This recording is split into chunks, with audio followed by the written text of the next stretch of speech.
अब आप श्लोक 39 में देखें। ऐसा ते अभिहीयता सांख्ये बुद्धि योगे माम शृणु बुद्धया युक्तो यथा पार्थ कर्म बद्धं प्रहास्यसि।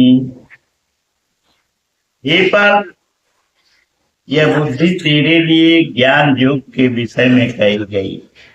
कौन सी बुद्धि? यही कि युद्ध।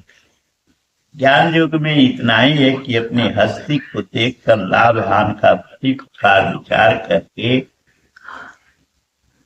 कि जीतोगे तो महामहिम में स्थिति, हारोगे तो देवत्व, जय में सर्वस्व और पराजय में भी देवत्व। दोनों तरह लाभ है। युद्ध नहीं करेंगे तो सभी हमें बुरा कहेंगे, भय से उपराम हुआ मानेंगे, अपकीर्ति होगी।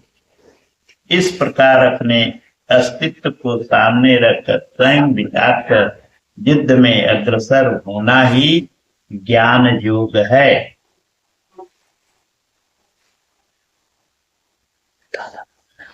प्राय लोगों में भ्रांति है कि ज्ञान मार्ग में कर्म युद्ध नहीं करना पड़ता। वे कहते हैं कि ज्ञान मार्ग में कर्म नहीं है। मैं तो शुद्ध हूँ, चैतन्य हूँ, अहम ब्रह्मास्मि, गुण ही गुण में बरतते, ऐसा मानकर हाथ पर हाथ रखकर बैठ जाते हैं। योगेश्वर श्री कृष्ण के अनुसार यह ज्ञान योग नहीं। ज्ञान योग में भी वही कर्म करना है जो निष्काम कर्म योग में किया जाता है। दोनों में केवल बुद्धि का दृष्टिकोण का अंतर है।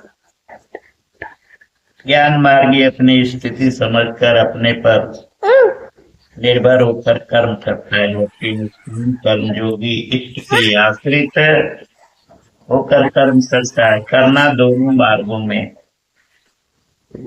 और वह कर्म भी एक ही है जिसे दोनों मार्गों में किया जाना है। केवल कर्म करने के पूर्ण हो।